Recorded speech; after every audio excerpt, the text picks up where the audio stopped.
Oh, may negosyo ka naman pala. Kaya lang nagkakamot ka pa. Paano nga ba yun, kuya? Kasi marami rin nagtatanong eh. Halos 5 sa isang araw, minsan isa sa isang linggo.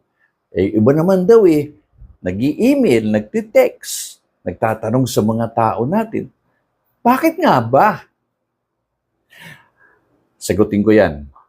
Ako po si Butch Bartolome, the franchise guru. Alam nyo ba, ang isang reason na dapat nyo isipin kung ikaw ay dapat mag-franchise, isa lang yan. Isa lang yan. Ay kung may mga nagtatanong. Bakit? Alam nyo bakit? Kasi may mga nakikita silang potential na pwedeng ilagay sa kanilang lugar. Pwede nilang ilagay dun sa Cebu,